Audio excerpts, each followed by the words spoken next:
저들 왔습니다. 국수학 강사입니다. 자, 이번 주에는 암기할 사항도 많고, 뭔가 범위도 늘어났어요. 자, 그런데 주제가, 반드시 맞춰야 되는 주제이기 때문에 어쩔 수 없어요. 지식은 강의 중에 배우고, 그 강의 내용이 사라지지 않도록 제가 강의 노트를 한번 쭉 읽어주면서 포인트를 좀 잡아볼 거예요. 그러니까 틀어놓고 제가 원문을 다 읽어 드릴 테니까 틀어놓고 누워서 들어도 되고, 강의 노트를 펼쳐놓고 저같이 들어도 되고. 자, 그러면 한번 강의를 한번 시작해보죠. 자, 일단 37번의 개발의 2예요. 37번 페이지로 치면 강의 노트 38. 그럼 일단 시작을 해보죠. 자, 개발에 의해서 먼저 개발이 무엇입니까? 의미가 나오겠죠. 토지의 유용성을 증가시키기 위해서 토지를 조성하고 건물을 건축하고 공작물을 설치하는 행위다. 근데 시험에 요 시공이라는 개념이 개발에 들어가느냐 포함되는 제외되느냐. 일단 시험은 제외한다고 되어 있어요. 그리고 시공은 건설업에 해당하는 내용이지 개발업에 해당하는 내용은 아닙니다. 이렇게 가는 거죠. 그 다음에 개발의 주체가 크게 공적, 사적, 공공 플러스 민간이 함께하는 영역, 이렇게 세 가지인데 우리 공공과 민간이 함께하는 요거에 대한 대표적인 방법이 개발의 방식 중에 민간 투자 사업 방식이죠. 민간이 자본과 기술력을 대고 공공이 행정 절차를 담당해서 하는 게 민자 사업이잖아요. 그래서 이걸 우리는 공공과 민간이 함께하는 산업 제3섹터라고 하는 거죠. 그 다음에 개발의 단계는 우리가 7단계로 아, 에, 부, 타, 금, 검, 마 이렇게 암기하고 있고 아에, 부, 타, 금, 검, 마. 그리고 이 중에 시험에 나옵니다. 그러면 예비적 타당성이 뭐고 그냥 타당성이 뭡니까? 요 정도 물어봤어요. 자, 타당성 분석은 사업의 실행 가능성을 구체적이고 세부적으로 판단하는 과정이라면 예비적 타당성은 타당성 중에 가장 중요한 경제성을 미리 한 번 더 보는 거예요. 경제성을.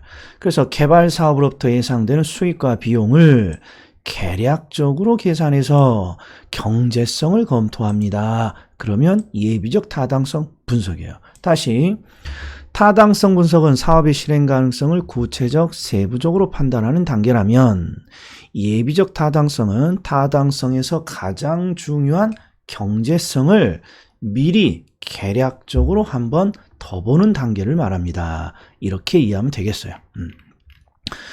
자, 그 다음에 워퍼드는 개발의 위험을 세 가지로 나누고 있죠. 법, 시, 비. 그리고 항상 요 앞에 있는 게 위험을 만들어내는 원인인 거죠. 법률적 위험은 법률이 위험을 만들어냈죠. 근데 출제 포인트가 법률을 우리나라가 공법과 사법으로 나누니까 공법적인 게 뭐고 사법적인 게 뭐냐 요걸 물어볼 때가 많죠. 공법적인 관계가 대표적인 게 토지 이용 규제, 그 다음에 용도지역제, 이런 토지 이용 규제, 용도지역제 등으로부터 발생된다면 공법, 소유권 관계로부터 발생된다면 사법, 이렇게 나누죠. 그리고 가끔씩 요 통제 가능성을 물어보죠. 통제 가능성. 개발 사업을 진행하는 과정상에 위험이 발생했는데 이걸 개발 사업자가 통제할 수 있느냐, 통제할 수 없느냐. 우리 시험은 일단 첫 번째 요놈이 두 번이나 나왔어요.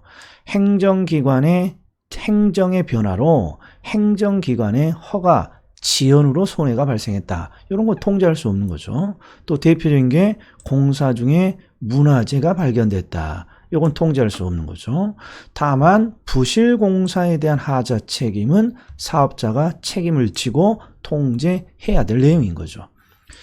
그 다음에 부동산 개발의 타당성 분석. 일단 두 문자가 지, 시, 성, 타, 투 이렇게 암기하잖아요. 지, 시, 성, 타, 투. 그런데 지역경제 분석, 시장 분석, 시장성 분석 이 세 가지는 시장에 대한 연구고 밑에 있는 타당성 분석과 투자 분석은 개발의 의사 결정에 대한 내용이라고 그랬어요. 왜 시장을 연구합니까? 그러면 항상 시장이 뒷받침이 될 때 개발은 성공이 되는 거예요. 그래서 시장이 좋냐 나쁘냐를 항상 먼저 살피고 그 결과물 안에서 개발의 의사결정을 결정하는 거예요. 단계로는 지시성 타투. 그럼 키워드가 지역 경제 분석은 내가 어떤 지역에 개발을 하려고 하면 가장 먼저 지역의 경제가 살아있냐 죽어있냐를 살펴봐야죠. 근데 표현이 이렇게 나오네요. 도시 내 모든 부동산에 대한 기본적인 수요 요인. 이게 지역의 경제를 의미하는 거예요. 도시 내 모든 부동산에 대한 기본적인 수요 요인을 분석합니다. 그리고 지역이니까 지역의 인구, 지역의 고용, 지역의 소득 등을 분석합니다. 그리고 지역의 경제가 살아 있습니다. 그러면 이제 아이디어를 내는 거죠. 어떤 유형을 개발할까. 그래서 아이디어가 나오면 이제 개발의 유형이 특정되는 거예요. 개발의 유형이. 그래서 아이디어를 통해 특정된 유형의 부동산에 대해서 수요와 공급을 동시에 분석합니다. 그러면 시장 분석. 시장 분석은 특정 유형, 그 다음에 수요와 공급을 동시에 분석한다. 요 두 개가 키워드고, 그 다음에 시장성을 항상 앞에 두 가지 글자가 생략되어 있죠. 실제 중요한 시장은 물건이 완성돼서 팔아먹는 미래 시장. 그래서 준공 시점, 즉 미래 시장의 성질을 확인합니다. 이게 시장성. 근데 미래 시장의 성질을 무엇으로 확인합니까? 흡수율이죠. 그래서 문구를 봤더니 개발될 부동산이 미래 시장 상황에서 얼마나 매매 또는 얼마나 임대됩니까? 이게 흡수율이죠. 흡수율은 어렵게 생각하지 마시고 흡수율은 시장에 완성된 부동산이 흡수되는 정도, 흡수를 소비되는 정도라고 할 수도 있고 매매, 임대될 수 있는 정도라고도 표현이 된다고요. 그래서 흡수율에서 제일 많이 나오는 표현은 미래 시장에서 완성된 부동산이 얼마나 빠르고 많이 매매, 임대됩니까? 이걸 조사한다. 그리고 시장성, 미래 시장의 성질을 분석하는 이유는 미래 흡수율을 확인하고자 하는 거죠. 그래서 항상 과거와 현재를 분석하는 게 궁극적인 목적이다. 그러면 X죠. 우리의 궁극적인 목적은 미래를 예측하고자 하는 것이다.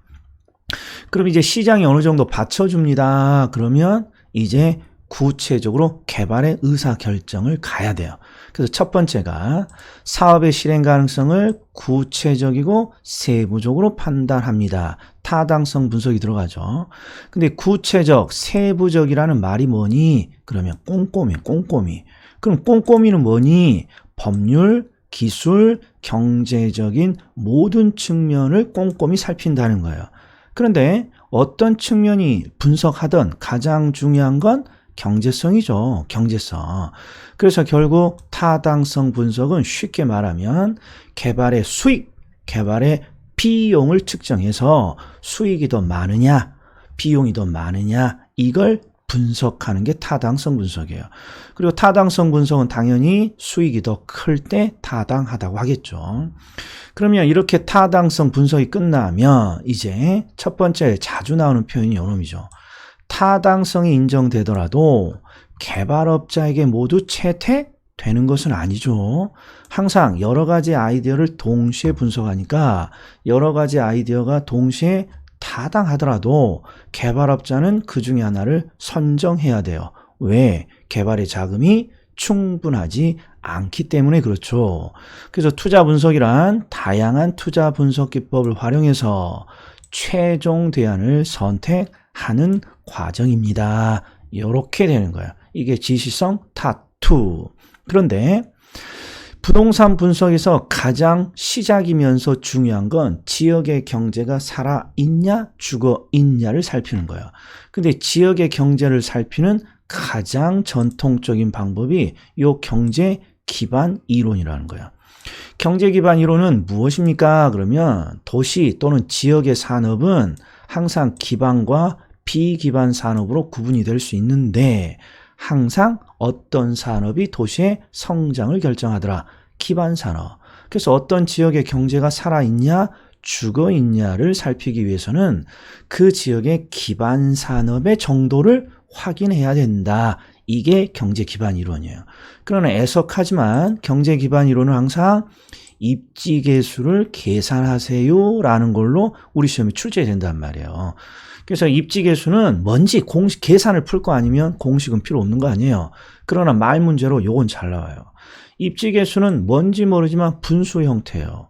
그러니까 항상 이 계수의 수치는 분자와 분모가 또이또이면 1. 그래서 1을 기준으로 나누는 거예요. 그래서 입지계수가 1보다 크다 그러면 기반이 되는 산업입니다. 이 정도는 그냥 암기하자고요. 그럼 이번에 우리 시험에서 꼭 나오는 게 부동산 개발의 방식이죠.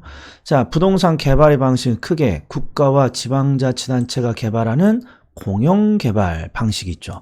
근데 국가나 지방자치단체 개발에서 중요한 건 토지의 취득 과정이니까 토지를 어떻게 취득하느냐로 방식을 나누죠. 그래서 토지를 전부 매수합니다. 매수 방식. 토지를 교환하는 방식을 취득합니다. 환지 방식.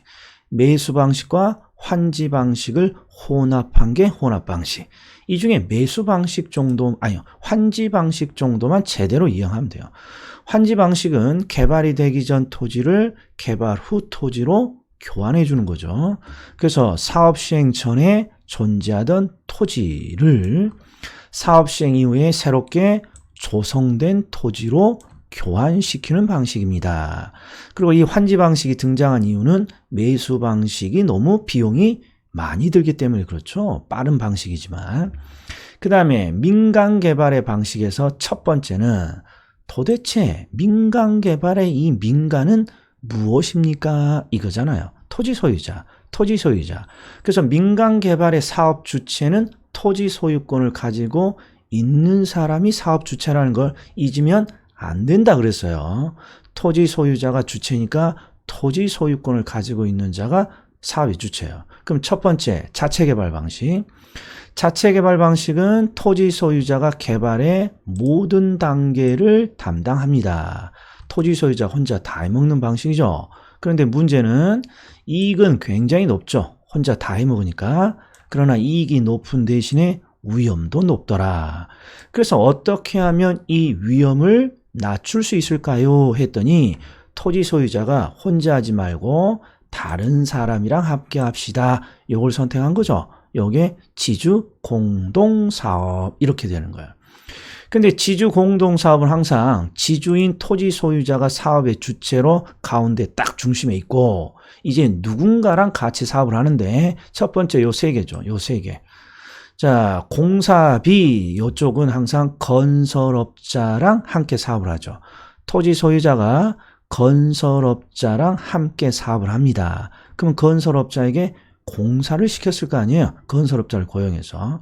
그래서 공사비를 완성된 물건으로 주면 대물변제요. 공사비를 분양 수익금으로 지급하면 분양금 지급형 이렇게 되는 거죠. 그런데 공사비 대물변제형이 발전된 형태가 있다 그랬어요. 그게 등가 교환 방식. 그래서 등가 교환 방식은 토지 소유자가 토지를 제공하고 개발업자가 공사를 담당해서 그 기여도에 따라 완성된 물건을 나누는 방식입니다. 잘 나오죠. 토지와 공사비 그 기여도에 따라 물건을 나누는 방식이다.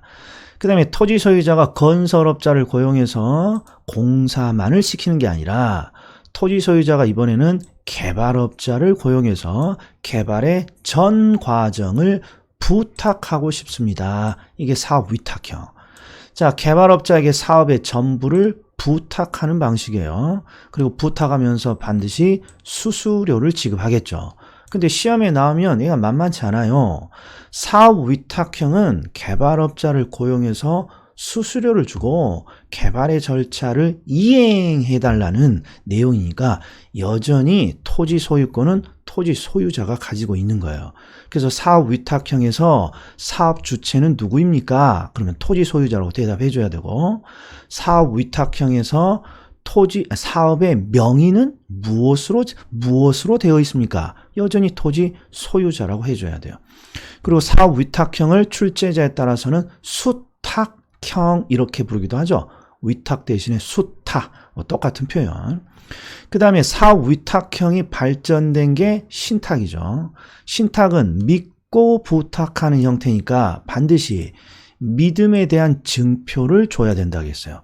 이 믿음에 대한 증표라는 게 형식적으로 개발 기간 동안에 소유권을 이전시켜 줍니다.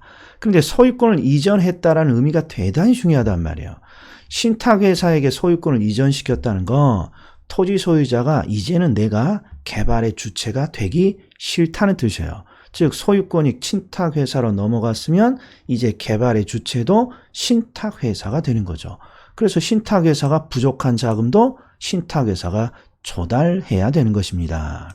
그 다음에 토지 소유자가 다른 토지 소유자를 모집하는 게 투자자 모집형이죠. 그리고 이 투자자 모집형이 발전된 게 컨소시엄이고, 컨소시엄은 개인이 투자자로 참여하는 게 아니라 기업, 회사 또는 법인들이 투자자로 참여하는 거죠. 그래서 대규모 개발에서 사업에 필요한 자금을 조달하고 부족한 기술을 상호 보완하기 위해서 법인 간 컨소시엄을 구성한다. 이 말은 법인들이 뭉쳐서 공동의 사업을 한다. 이렇게 해석이 되는 거예요. 그 다음에 민간 투자 사업에서 먼저 오해를 하시면 안 되는 게 민간 투자 사업을 줄이면 민자 사업이잖아요. 민자 사업. 그러니까 민간 개발이라고 생각하시는 분이 있는데 아니라고 그랬어요. 민간이 자본과 기술력을 대지만 나머지 행정의 절차는 행정이 담당을 하는 거예요. 그래서 민과 행정이 함께 사업을 하는 제3의 영역 이렇게 되는 거죠. 여기는 항상 약자를 표시해 줘야죠. 약자. 자, BTO 공식 보죠. 민간이 사회 간접 시설을 건설했습니다. 민간이 건설했어요.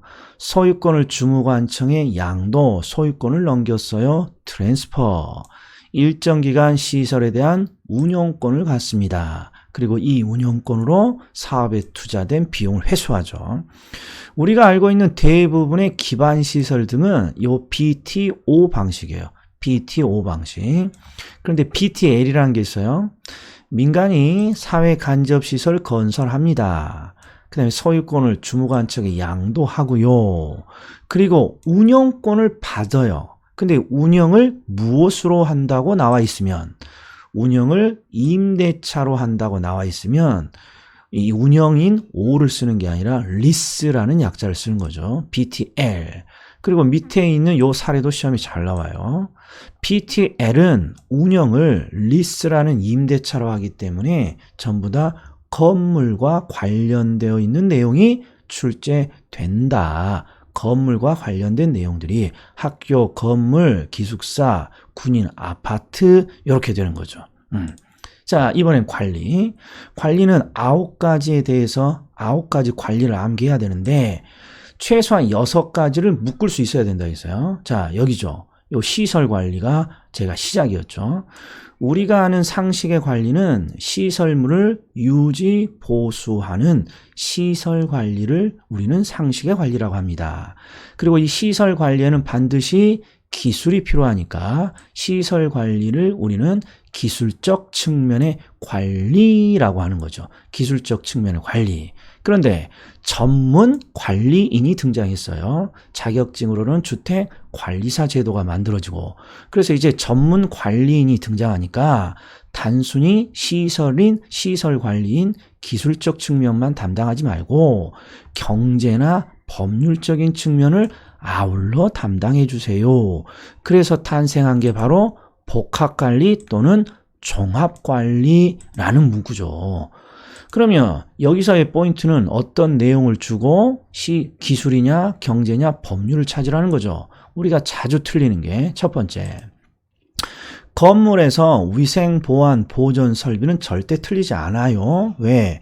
위생 다음에 시설, 보안 다음에 시설, 보존 다음에 시설이 생략되어 있으니까. 그래서 토지에서는 요 놈이 잘 나와요.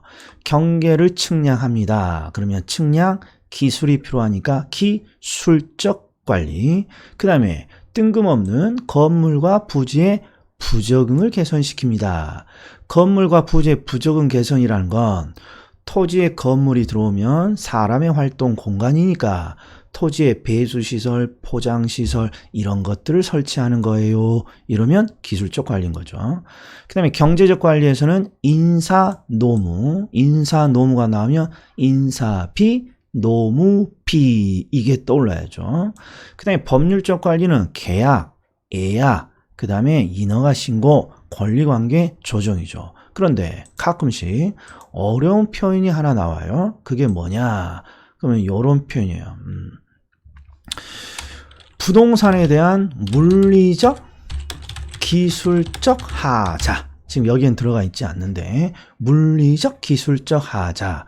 그러면 뭐라고 해석을 해야 된다고 그랬어요? 뭐라고? 부동산의 물리적 하자라는 건 시설물이 파손된 걸 말해요. 그래서 물리적, 기술적 하자가 나오면 시설 관리고 기술적 측면의 관리죠. 다시 부동산에 물리적 하자가 발생했다 그러면 시설물이 파손된 걸 말하고 그 다음에 기술적 하자가 아니에요. 아이고 잘못했네. 아이고 이게 안 지워지네. 기술적 하자가 아니에요. 능적 하자죠. 기능적 하자. 죄송해요. 자, 부동산의 물리적 하자는 시설물이 파손된 걸 의미하고 부동산의 기능적 하자는 시설물이 고장난 걸 의미한다. 그래서 전부 시설 관리 또는 기술적 관리에 해당한다. 이것만 주의해 주면 된다. 그 다음에 이제 시설 관리에서 전문인에 의해서 종합관리가 등장해서 탄생한 게 임대차 관리, 자산 관리죠. 시설 관리는 시설물을 유지, 보수를 목적으로 하는 관리입니다. 근데 시설 관리를 소극적 관리라고 하죠. 이유는 관리 주체가 적극적으로 찾아서 하는 관리가 아니라 시설을 사용하는 사용자가 시설물이 고장났어요, 고쳐주세요 라는 요구에 의해서 시작되는 관리이기 때문에 그런 거죠. 그 다음에 임대차 관리는 부동산 임대차 수익의 극대화를 목적으로 하는 거고요. 시험에는 요 자산관리의 정의를 자주 물어본다고요. 자산관리는 쉽게 당신의 자산을 맡겨주십시오. 그러면 당신의 자산을 불려줄게요. 이게 자산관리예요. 당신의 자산을 맡겨주시면 당신의 자산을 불려주겠습니다. 자, 시험에 나온 정의를 봤더니 소유주 부의 극대화를 목적으로 이게 당신의 부를 불려주겠다는 거죠. 그리고 뭘 찾습니까? 부동산 가치를 증진시킬 수 있는 다양한 방법을 모색 찾아내겠습니다. 그래서 당신의 부를 불리기 위해서 부동산 가치를 증진시킬 수 있는 다양한 방법을 찾아내겠습니다. 이렇게 돼 있어요. 근데 어떤 방법으로 부동산의 가치를 늘릴래? 봤더니 밑에 있는 여기죠. 포트폴리오, 매입매각, 그 다음에 프로젝트 대출, 재투자, 재개발, 리모델링 이런 걸 통해서 자산을 불려주겠다는 거죠.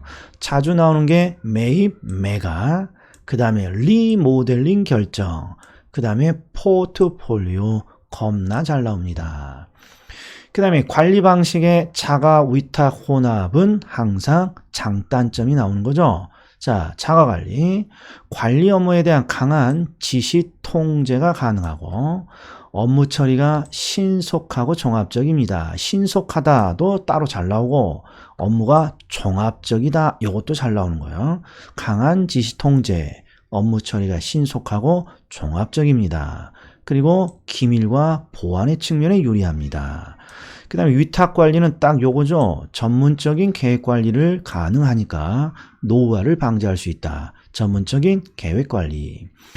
혼합관리는 자가에서 위탁으로 이행하는 과도기에 활용되는 방법이고 항상 여러 명이 함께 소유자와 위탁업체가 함께 관리하니까 문제가 터지면 책임 소재가 불분명하다. 이게 포인트고 그 다음에 관리 활동의 유형이라는 게 있어요. 원래 기본서에 보면 관리 활동을 학자들은 5가지로 나눠요. 그러나 우리는 유지와 임대차 활동 정도만 확인하면 된다고 그랬어요. 첫 번째 유지. 유지가 무엇입니까? 그러면 부동산의 외형과 형태를 변화시킨다, 변화시키지 않는다, 변화시키지 않는 행동을 말한다. 외형과 형태를 변화시키지 않으면서 부동산의 양호한 상태를 지속시키는 행위입니다. 그리고 유지활동은 항상 일상적인 유지활동이 있고 예방, 대응인데 중요한 포인트는 요 2개예요. 예방은 앞에 사고가 들어가죠. 사고를 예방하기 위한 유지. 대응은 사고가 난 이후 이를 대응하기 위한 유지. 그래서 이 중에 예방적 활동이 제일 중요한 것이고, 그 다음에 임대차 활동은 항상 2단계로 되어 있어요. 임차인을 선정하고 그 임차인에 대해서 임대료를 결정하고, 근데 임차인의 선정 기준에 주거용 부동산은 주민과의 유대성, 상업용은 수익성, 공업용은 적합성. 적합성에 대한 질문이 많죠. 공업용 부동산에는 여러 가지 기계, 기구, 시설물 등이 부착되어 있어요. 그러니까 이왕이면 건물에 부착되어 있는 기계, 기구 등에 적합한 업종을 선택해야죠. 그게 적합성이에요. 그리고 임대료 결정 방법에 다양한 게 있는데 조임대차나 순임대차 이런 거 지금 연구할 필요 없고 항상 뭐만 상업용, 특히 백화점 등에 활용하는 비율임대차가 뭐냐 이것만 확인하면 되죠. 비율임대차는 기본 임대료 이외에 백화점이 총수익의 일정 비율을 임차인으로부터 추가로 징수하는 거죠. 다시 비율임대차란 기본 임대료를 징수하고 기본 임대료 이외에 총수입의 일정 비율을 추가로 임대료로 징수하는 방식입니다. 이게 비율임대차. 자, 그 다음에 마케팅. 마케팅은 수익을 극대화시키기 위해서 행하는 모든 기업의 활동이에요. 수익을 극대화시키기 위한 모든 활동. 그래서 첫 번째, 마케팅이 왜 중요합니까? 구매자 주도시장 또는 소비자 주도시장이 형성되었기 때문에 마케팅 전략이 중요한 거죠. 자, 우리 마케팅의 시작은 이 3가지를 구분하는 건데 이게 의외로 잘 틀린다는 게 문제예요. 그럼 이거부터 먼저 보자고요. 시장 점유 마케팅은 기본적으로 공급자 전략 차원이라는 말이 잘 나온다고요. 공급자. 시장 점유는 공급자인 기업이 시장을 보다 많이 점유함으로써 수익을 극대화시키는 거예요. 그래서 공급자의 전략 차원이다. 공급자 중심의 마케팅이다. 그러면 시장 점유 마케팅이에요. 그러면 고객 점유 마케팅은 고객을 뺏어오는 점유하겠다는 마케팅이니까 공급자 중심이 아니라 누구 중심이 되는 거예요? 소비자 중심의 마케팅이라고 해줘야 돼요. 그래서 고객 점유 마케팅에는 항상 나오는 문구가 소비자의 행태를 분석합니다. 소비자의 심리를 분석합니다. 소비자의 행동을 분석합니다. 이런 소비자 행동, 행태, 심리를 분석한다. 이런 말이 나오면 소비자 차원의 고객 점유 마케팅이에요. 그리고 여기 나와 있는 아이다 역시 소비자의 물건을 사는 행동의 원리인 거죠. 그 다음에 관계 마케팅은 고객을 뺏어왔어요. 고객을 점유했단 말이에요. 그러면 그 고객과 지속적인 관계를 유지해야죠. 그래서 공급자와 소비자의 지속적인 상호작용, 관계를 중요시합니다. 그러면 관계 마케팅인 거죠. 항상 핵심이 포인트야. 자, 시장 점유 마케팅의 핵심 키워드는 공급자, 기업이 중심이 되는 전략이고, 자, 내용은 뭡니까? 그러면 시장을 선점하고 시장을 점유하겠다는 전략입니다. 그리고 이 시장 점유에 가장 많이 나오는 게 STP, 그 다음에 4P죠. 4P 믹스는 어렵지 않다고 그랬어요. STP가 어렵다고 말이 나오면 그러면 한번 수업 내용을 한번 살려봐요. 시장 세분화는 수요자 집단, 이게 시장이죠. 수요자 집단을 인구 경제학적 특성에 따라 세분합니다. 그러니까 얘는 어렵지 않아. 수요자 집단 또는 시장을 여러 가지 특성에 따라 세분한다. 이게 시장 세분화니까요. 그런데 시장을 왜 세분했니? 그러면 뭐 때문에요? 모든 시장에서 내가 1등 할 수는 없으니까 세분된 시장에서 그렇죠. 내가 1등 할 수 있는 목표 시장을 선정하기 위한 거죠. 그래서 시장을 세분화하고 그 안에서 목표 시장을 설정하는 게 타겟팅이죠. 그런데 마지막 P가 일단 포지셔닝이에요. 포지셔닝. 우리나라 말로는 차별화라는 말도 나오고 경쟁적 위치의 설정이라는 표현도 자주 나와요. 그런데 포인트는 뭐냐? 요 위치라는 표현을 출제자가 대단히 자주 활용한다는 거예요. 차별화보다는. 그러니까 STP에서 P는 포지셔닝, 차별화. 해석은 목표 시장으로 설정한 이 시장에도 이미 경쟁 업체들은 많아요. 그래서 내가 나만의 차별화 또는 나만의 위치를 새롭게 설정해야만 이길 수 있다. 이런 의미죠. 자, 문구를 봤더니 동일한 표적 시장을 갖는 다양한 공급 경쟁자들 사이에서 자신의 상품을 어디에 위치시킬 것인지를 결정합니다. 바로 이 놈을 제가 보여주고 싶은 거예요. 번역은 차별화라는 번역도 쓰고 경쟁적 위치의 설정이라는 번역도 쓰지만 시험은 압도적으로 위치라는 말을 많이 활용해요. 위치. 그리고 감정평가사 시험에서는 위치가 너무 눈에 띄니까 위치를 뭐라고도 표현했느냐. 자리를 잡다. 세상에 자리 잡다. 이런 표현을 쓰기도 했다고요. 이게 위치를 설정한다. 자리를 잡다. 그러면 포지셔닝이에요. 즉 STP의 P. 그 다음에 차별화를 하는 방법에 몇 가지가 있습니까? 그러면 그게 바로 4P죠. 4P 믹스. 즉 어떻게 경쟁업체를 이길 수 있나요? 그럼 첫 번째 제품을 차별화할 수 있는 거죠. 보안 설비의 디지털화, 기존과 차별화된 아파트 평면 설계, 그 다음에 지상 주차장의 지하화, 아파트 실개천의 설치, 이런 것들이 시험에 나온 제품 차별화. 그 다음에 가격 차별화는 우리 시험에 딱 한 번 나왔는데 이쪽을 봐요.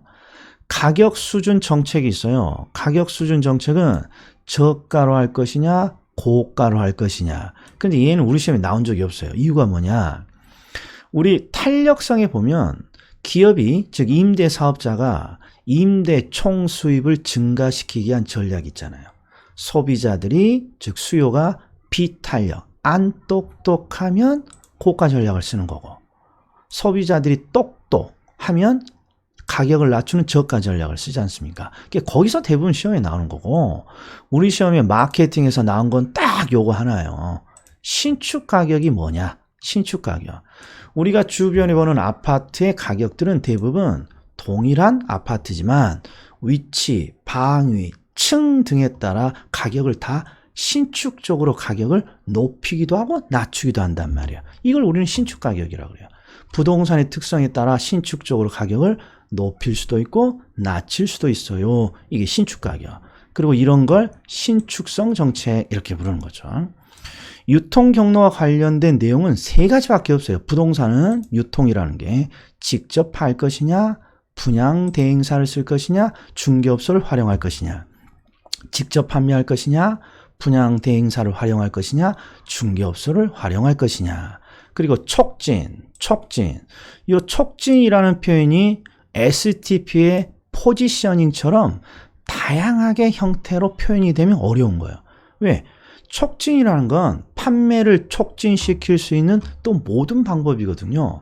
자, 강의 노트에 나와 있는 건 광고, 홍보, 인적 판매, 기타 판매 촉진 네 가지만 되어 있지만 우리가 알 수 없는 다양한 방법들이 여기 있는 거예요. 그래서 시험에 이렇게 나왔죠.